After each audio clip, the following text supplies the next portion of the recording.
সকালে খালি পেটে কি খেলে পুরুষের সেক্স পাওয়ার বাড়ে? দেশের এবং প্রবাসের ভাই বোনদের প্রতি সালাম। আসসালামু আলাইকুম। আমি প্রভাষক ডাক্তার রিক্তা পারভিন, হোমিওপ্যাথি এবং আয়ুর্বেদিক চিকিৎসক। চেম্বার সেবা, হোমিও কমপ্লেক্স অ্যান্ড সেবা ডিজিটাল ল্যাব, উপজেলা মডেল মসজিদের পূর্ব পাশে, শিমুলিয়া, মাগুরা। আজকে খুব গুরুত্বপূর্ণ একটা বিষয় নিয়ে আলোচনা করব, যে বিষয়টি পুরুষের যৌন জীবনের উপর গুরুত্বপূর্ণ ভূমিকা পালন করে থাকে। তো বিষয়টি হলো, সকালে খালি পেটে কি খেলে পুরুষের সেক্স পাওয়ার বাড়ে? সাধারণত আমাদের প্রশ্নগুলো এমন থাকে যে ন্যাচারাল কোন খাবারগুলো খেলে সেক্স উত্তেজনা বাড়ে বা দীর্ঘ সময় সহবাসে লিপ্ত থাকা যায়। কারণ ওষুধ খেতে খেতে এখন কেউ আর ওষুধ খেতে চায় না। অনেকে ন্যাচারালের প্রতি ঝোঁক এসে গেছে। কিছু কিছু ফ্যামিলি আছে যারা শুরু থেকেই তাদের বংশগতভাবে বলতে গেলে ন্যাচারাল খাবার খেয়েই কিন্তু সুস্থ থাকে। তারা চিকিৎসার প্রতি অতটা আ আগ্রহী না বা চিকিৎসা নিতে চায় না। এমন কিছু কিছু রক্ষণশীল ফ্যামিলি আছে যে তারা সু সু মানে পূর্বে থেকেই ন্যাচারাল খাবারের প্রতি আস্থা রাখে। ঠিক তেমনি অনেকেই প্রশ্ন করে থাকে যে কোন খাবার খেলে যৌন ক্ষমতা বাড়বে বা যৌনতা ভালো থাকবে।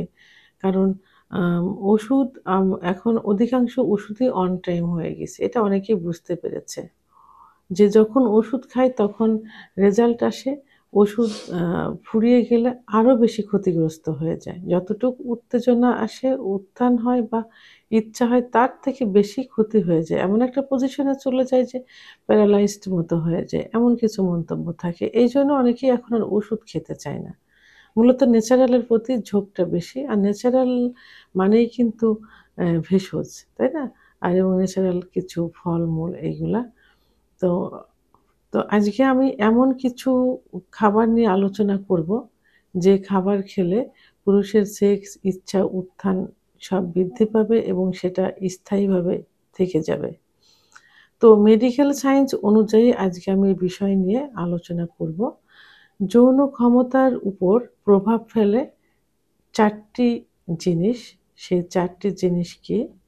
টেস্টোস্টেরন অর্থাৎ পুরুষের হরমোন, ব্লাড ফ্লো বা রক্ত চলাচল, আ নার্ভাস সিস্টেম অর্থাৎ স্নায়ুর শক্তি, এনার্জি মেটাবলিজম শারীরিক শক্তি উপাদান। এই ৪ টি আ সু আ আ যৌন ক্ষমতার উপরে প্রভাব ফেলে। তো এখন এই আ ৪ টি জিনিসকে ঠিক রাখার জন্য খালি পেটে খাওয়া কিছু খাবার এই ৪ টি জিনিসের সরাসরি কাজ করে থাকে। তো আজকে আমি সেই ৪ টি খাবার নিয়ে আলোচনা করব।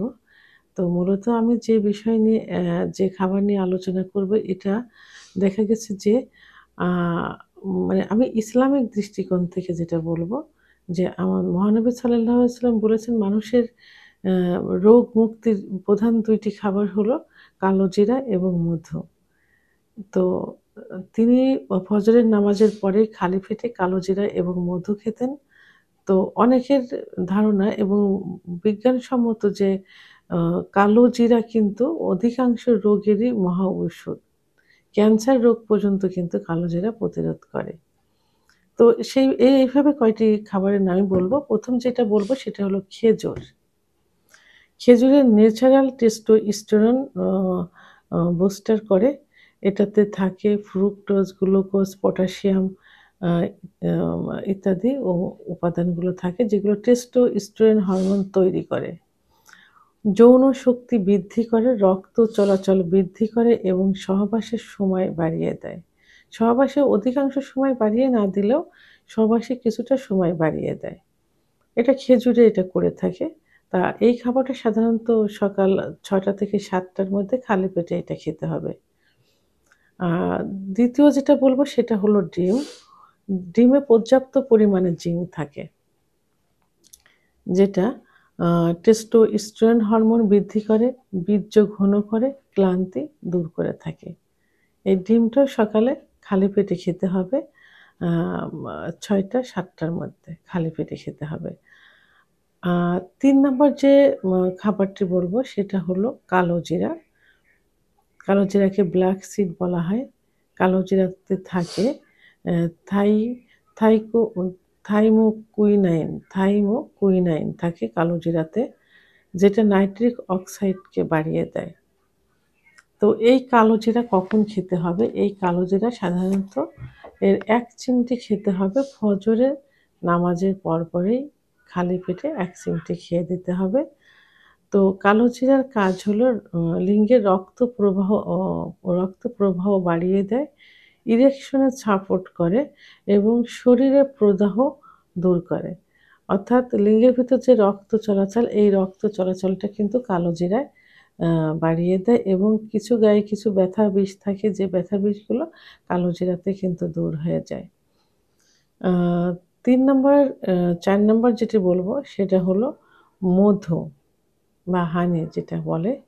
এটা এটা শরীরে এনার্জি বৃদ্ধি করে, টেস্টোস্টেরন হরমোন বৃদ্ধি করে থাকে, উত্তেজনা বৃদ্ধি করে, স্ট্যামিনা বাড়িয়ে দেয়, যৌন অঙ্গের রক্তচাপ স্থিতিশীল হয়। তো এই মধুটাও খেতে হবে কখন? মধুটা খেতে হবে ভোরে অর্থাৎ ফজরের নামাজের পরে খালি পেটে। আপনারা চাইলে কালো জিরা এবং মধু একসঙ্গে মিক্সড করে খেতে পারেন। তবে যাদের উচ্চ রক্তচাপ থাকে, আ যাদের ডায়াবেটিস থাকে তারা মধু আ একটু কমিয়ে খাইতে হবে। তবে মধুতে কিন্তু ন্যাচারাল সুগার থাকে। তো এই মধু যদি সরাসরি কেউ দেখেন যে গাছের থেকে অর্থাৎ চাকের থেকে ভেঙে নিয়ে আসছে, তাহলে ওই মধু কিন্তু দিনে ৩ চামচ খাওয়া যায় ডায়াবেটিস রোগীদের জন্য। আর বাজারে যে মধু পাওয়া যায় ওটাতে চিনি থাকে। তো এইগুলো কিন্তু ডায়াবেটিস বাড়িয়ে দিবে। তা এইজন্য আপনারা নিজের চোখে গাছ থেকে চাকের থেকে যে মধু অ আ সংগ্রহ করা হয় এই মধুটা আপনারা খেতে পারেন। এটা সকালে ১ চামচ, রাত্রে ১ চামচ। তো সকালে ফজরের নামাজ পড়ে এটা খাইতে পারেন। তো সেক্ষেত্রে কালো জিরা এবং মধু একসঙ্গেও খেতে পারেন। ৫ নাম্বার সর্বশেষ যেটা আমি বলব সেটা হলো গরম পানি এবং লেবু। লেবুতে কি থাকে? লেবুতে ভিটামিন সি থাকে, যেটা রক্ত পরিষ্কার করে এবং রক্ত চলাচলে আ সাহায্য করে থাকে। রক্তনালী পরিষ্কার করে রক্ত সঞ্চালন উন্নত করে, স্পার্ম মোটিলিটি বাড়াতে সাহায্য করে, অর্থাৎ যে শুক্রাণুকে সুরক্ষিত করে। শুক্রাণু সঠিকভাবে কিন্তু আ স্বাস্থ্যসম্মত সঠিকভাবে তৈরি করে।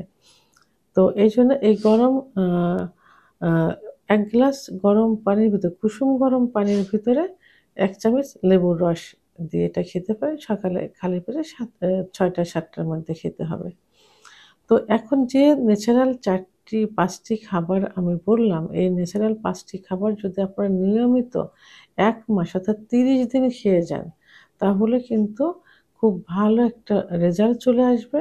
আপনার যৌন ক্ষমতা বাড়িয়ে দিবে, আ যৌন ইচ্ছা বাড়িয়ে দিবে, অর্থাৎ যৌনতা খুব আ গুরুত্বপূর্ণ একটা ভূমিকা পালন করবে। তো এখানে যারা ডায়াবেটিস রোগী থাকে, সেই ডায়াবেটিস রোগীদের খেজুরে ন্যাচারাল সুগার থাকে। খেজুর আপনারা ৩ টা খাইতে পারেন দিনে। এটাতে ন্যাচারাল সুগার থাকে। আর উচ্চ রক্তচাপ যাদের থাকে সেই ক্ষেত্রে ডিমটা প্রতিদিন ২ টা না খেয়ে ১ টা ডিম খেতে পারেন। ১ টা ডিম। তো এইভাবে আ যদি এই নিয়ম মেনে এই ৫ টা খাবার যদি নিয়মিত খাওয়া যায় তাহলে আ আপনাদের লাইফে যে ঘুম যাদের কম হয়, ঘুম হতে চায় না, তাদের উন্নত ঘুম হবে, বীর্যের গুণগত মান ভালো থাকবে, ইরেকশনটা সঠিক হবে। সর্বোপরি এটাই বলব যে যৌন ক্ষমতা আ ফিরে আসবে যদি হারিয়ে যায় এবং যদি ভালো থাকে তাহলে ভবিষ্যতে আরো ভালো রাখবে। অন্তত ৩০ দিন খেতে হবে। এরপরে যে মাঝে, মাঝে এটা খেতে হবে। আর কালোজিরা, মধু এটা রেগুলার খেয়ে যেতে হবে ফজরের নামাজের পরে।